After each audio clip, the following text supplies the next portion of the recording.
परिचय। छात्रों, इन संख्याओं को देखा? ये पूर्ण संख्याएं हैं। अब इन संख्याओं को देखो, ये ऋणात्मक संख्याएं हैं। लेकिन हम उन संख्याओं के उस बड़े समूह को क्या कहेंगे जिसमें पूर्ण संख्याएं और उसकी सभी ऋणात्मक संख्याएं भी हों? जी हाँ, उन संख्याओं को पूर्णांक कहते हैं। आइए पूर्णांकों के बारे में और विस्तार से जानें। उद्देश्य। इस पाठ के अंत में आप निम्न करने में सक्षम हो जाएंगे। पूर्णांक को परिभाषित करना, पूर्णांक के गुण धर्म बताना और पूर्णांक की संक्रियाओं को बताना।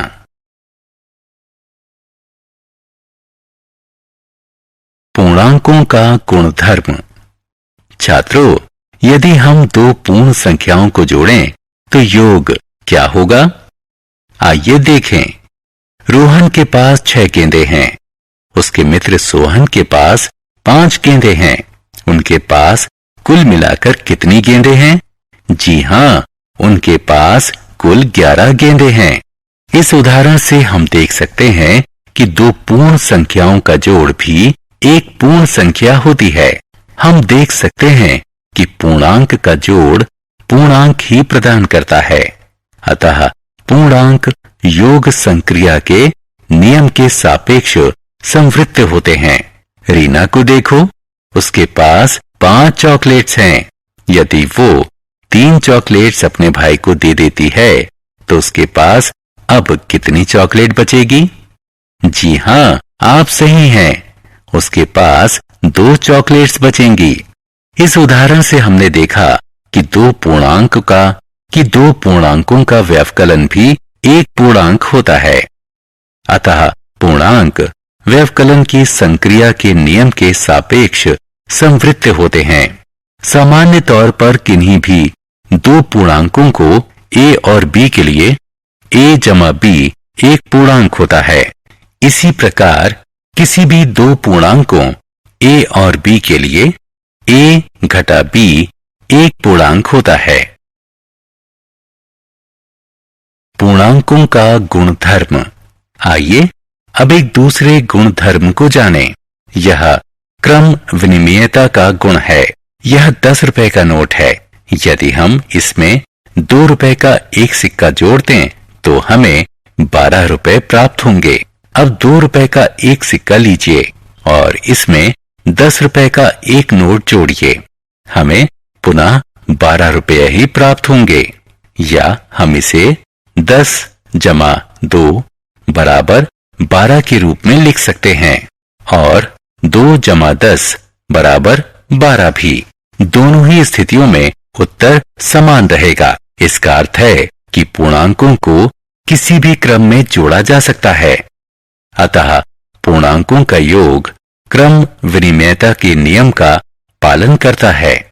साधारणतः किन्हीं दो पूर्णांकों a और b के लिए हम कह सकते हैं कि a जमा b बराबर है b जमा a के।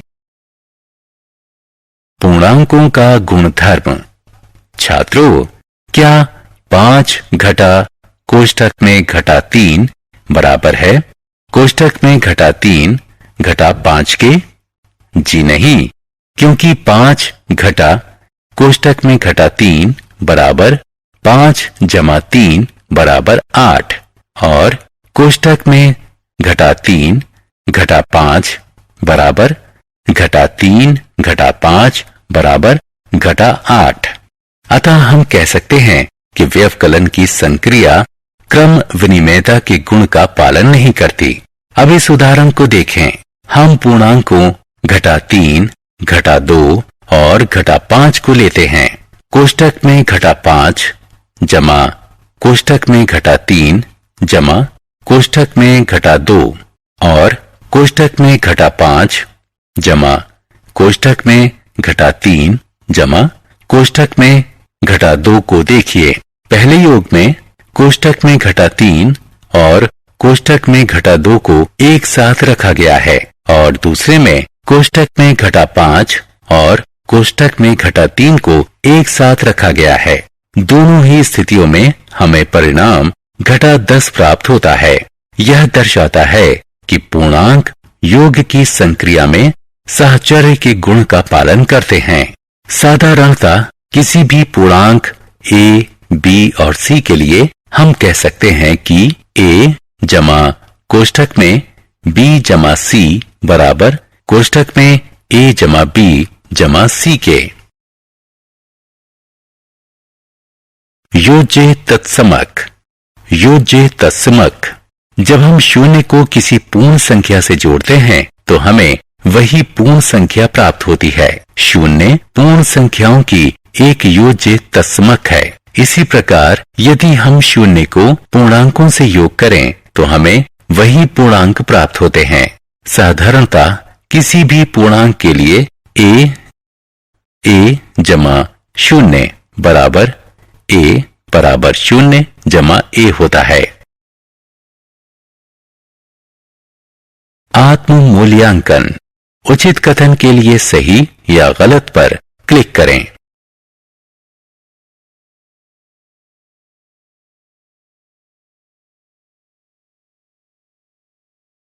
बहुत अच्छे।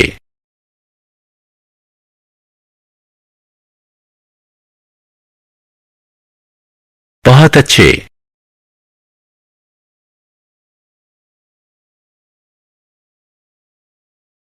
पूर्णांकों का गुणन।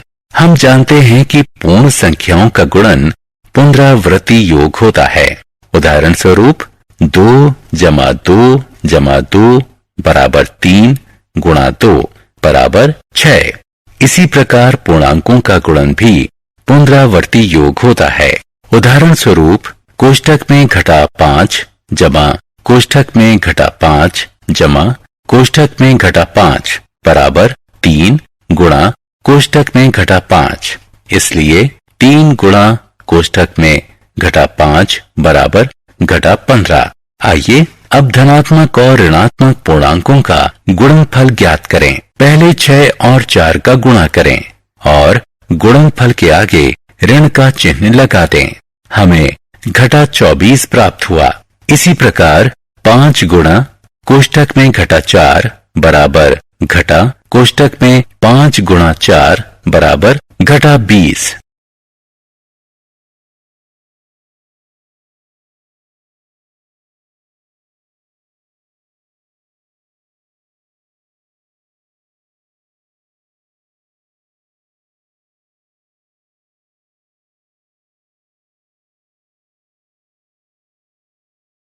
दो ऋणात्मक पूर्णांकों का गुणन।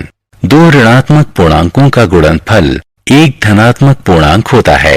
हम दो ऋणात्मक पूर्णांकों को पूर्ण संख्या की तरह गुणा करते हैं। सामान्यतः किन्हीं भी दो धनात्मक पूर्णांकों a और b के लिए कोष्ठक में घटा a गुणा कोष्ठक में घटा b बराबर a गुणा b।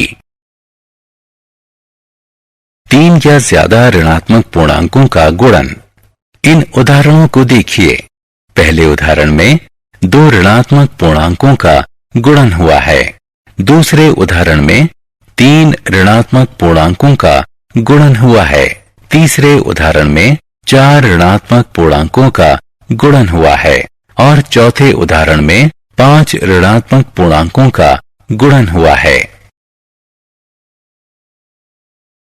3 या ज्यादा ऋणात्मक पूर्णांकों का गुणन।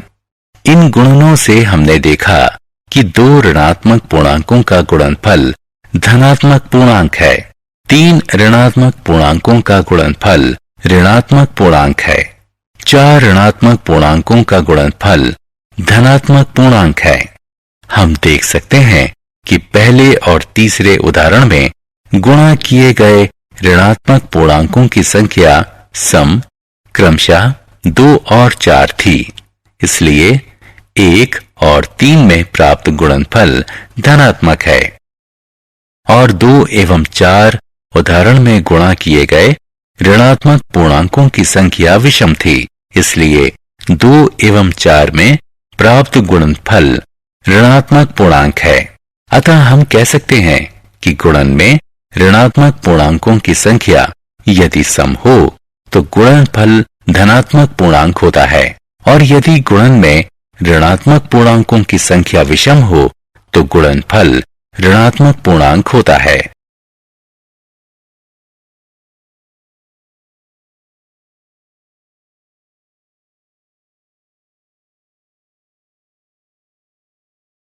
बहुत अच्छे। पूर्णांकों के गुणन के गुणधर्म। दो पूर्णांकों का गुणनफल भी एक पूर्णांक होता है। उदाहरण के लिए कोष्ठक में घटा 20 गुणा कोष्ठक में घटा 5 बराबर 100। कोष्ठक में घटा 15 गुणे 17 बराबर घटा 255। अतः हम कह सकते हैं कि गुणन योग की संक्रिया के सापेक्ष संवृत्त है। सामान्यतः a और b पूर्णांकों के लिए a गुणा b एक पूर्णांक होता है। इस उदाहरण को देखिए। हम देख सकते हैं कि 3 गुणा कोष्ठक में घटा 4 बराबर कोष्ठक में घटा 4 गुणा 3। इसलिए पूर्णांकों का गुणन क्रम विनिमय के गुणन का पालन करता है। सामान्यतः किन्हीं दो पूर्णांकों a और b के लिए a गुणा b बराबर b गुणा a। ऋणात्मक पूर्णांक और शून्य का गुणनफल शून्य होता है। उदाहरण स्वरूप कोष्ठक में घटा 3 गुणा शून्य बराबर शून्य होगा। शून्य गुणा कोष्ठक में घटा 4 बराबर शून्य होगा। घटा 5 गुणा शून्य बराबर शून्य होगा। शून्य गुणा कोष्ठक में घटा 6 बराबर शून्य होगा। सामान्यतः किसी भी पूर्णांक a के लिए a गुणा शून्य बराबर शून्य गुणा a बराबर शून्य। जब हम किसी पूर्णांक से 1 का गुणा करते हैं तो गुणनफल वही पूर्णांक प्राप्त होता है। उदाहरण स्वरूप कोष्ठक में घटा 3 गुणा 1 बराबर घटा 3। 1 गुणा 5 बराबर 5। इसका अर्थ है एक पूर्णांक के लिए गुणात्मक तत्समक है। सामान्यतः किसी भी पूर्णांक a के लिए a गुणा 1 बराबर 1 गुणा a बराबर a। लेकिन जब हम किसी पूर्णांक का घटा 1 से गुणा करते हैं तो हमें पूर्णांक का योज्य प्रतिलोम प्राप्त होता है। इन उदाहरणों में घटा 3 हो गया है 3, घटा 6 हो गया है 6, 13 हो गया है घटा 13 और घटा 25 हो गया है 25। साहचर्य और वितरण का गुणधर्म। 3 पूर्णांकों का गुणनफल पूर्णांकों के समूहबद्धता पर निर्भर नहीं होता और इसे गुणन का साहचर्य गुण कहते हैं। किन्हीं 3 पूर्णांकों a, b और c के लिए कोष्ठक में a गुणा b गुणा c बराबर a गुणा कोष्ठक में b गुणा c। उदाहरण स्वरूप 7 गुणा कोष्ठक में 6 गुणा कोष्ठक में घटा 4 बराबर 7 गुणे कोष्ठक में घटा 6 गुणा कोष्ठक में गुणा 4। आइए अब गुणन के वितरण गुण की तरफ बढ़ें। किन्हीं भी पूर्णांकों a, b और c के लिए a गुणा कोष्ठक में b जमा c बराबर a गुणा b जमा a गुणा c। उदाहरण स्वरूप कोष्ठक में घटा 2 गुणा कोष्ठक में 3 जमा 5 बराबर कोष्ठक में घटा 2 गुणा 3 जमा कोष्ठक में घटा 2 गुणे 8। इसी प्रकार 3 पूर्णांकों a, b और c के लिए a गुणा कोष्ठक में b घटा c बराबर a गुणा b घटा a गुणा c। उदाहरण स्वरूप 4 गुणा 3 घटा 8 कोष्ठक में बराबर 4 गुणा 3 घटा 4 गुणा 8। मूल्यांकन। सही या गलत पर क्लिक करें।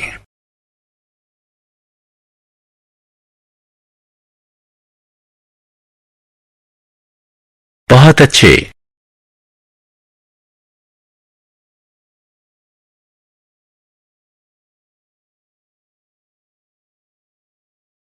बहुत अच्छे,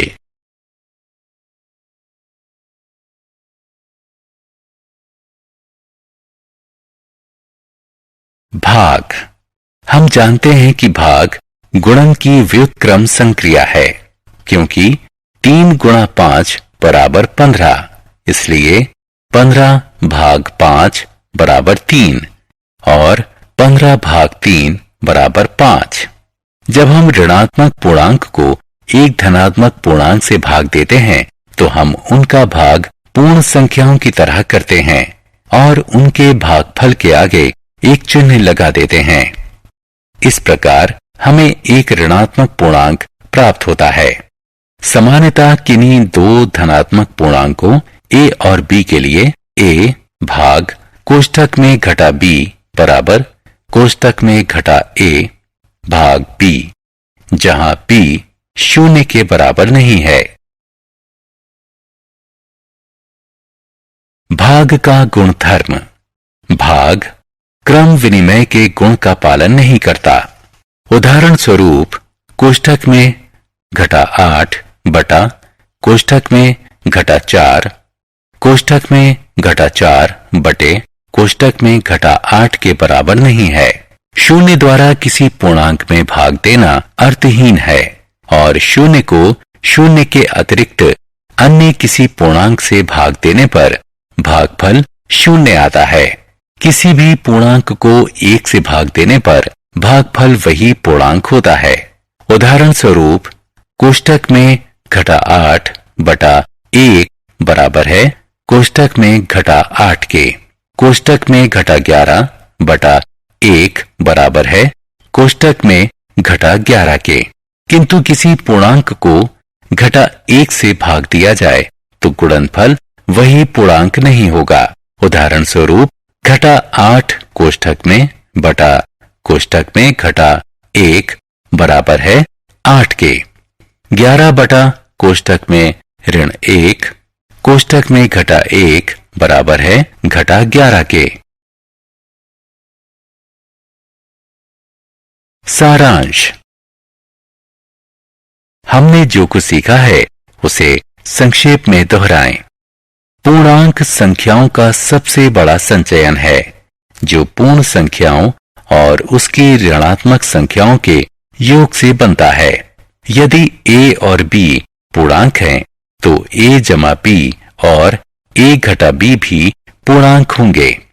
यदि a और b कोई पूर्णांक हैं तो सभी पूर्णांकों a और b के लिए a जमा b बराबर b जमा a होगा। यदि a, b और c कोई पूर्णांक हैं तो सभी पूर्णांकों a, b और c के लिए a जमा b जमा c बराबर a जमा कोष्ठक में b जमा c होगा और c के लिए कोष्ठक में a जमा b जमा c बराबर a जमा कोष्ठक में b जमा c होगा। पूर्णांक 0 के योग के सापेक्ष तस्मक है, यानी सभी पूर्णांकों a के लिए a जमा 0 बराबर 0 जमा a बराबर a है। एक धनात्मक और एक ऋणात्मक पूर्णांक का गुणनफल ऋणात्मक और एक दो ऋणात्मक पूर्णांकों का गुणनफल धनात्मक होता है। गुणन में ऋणात्मक पूर्णांकों की संख्या यदि सम हो तो गुणनफल धनात्मक पूर्णांक होता है और यदि गुणन में ऋणात्मक पूर्णांकों की संख्या विषम हो तो गुणनफल ऋणात्मक पूर्णांक होता है। यदि a और b पूर्णांक हैं तो a गुणा b भी एक पूर्णांक है। यदि a और b पूर्णांक हैं तो a गुणा b बराबर b गुणा a के। पूर्णांक 1 पूर्णांकों के लिए गुणज इकाई है, यानी किसी पूर्णांक a के लिए 1 गुणा a बराबर a गुणा 1 बराबर a है। यदि a, b और c पूर्णांक हैं तो कोष्ठक में a गुणा b गुणा सी बराबर ए गुणा कोष्ठक में बी गुणा सी। यदि ए, बी और सी पूर्णांक है तो किन्हीं भी पूर्णांकों ए, बी और सी के लिए ए गुणा कोष्ठक में बी जमा सी बराबर ए गुणा बी जमा ए गुणा सी है। जब एक धनात्मक पूर्णांक को ऋणात्मक पूर्णांक से भाग देते हैं तो प्राप्त भागफल ऋणात्मक होता है। इसके ठीक उलट भी सही होता है। एक ऋणात्मक पूर्णांक का किसी ऋणात्मक पूर्णांक से भाग देने पर प्राप्त भागफल एक धनात्मक पूर्णांक होता है। किसी पूर्णांक a के लिए a भाग 0 अपरिभाषित होता है और a भाग 1 बराबर a होता है।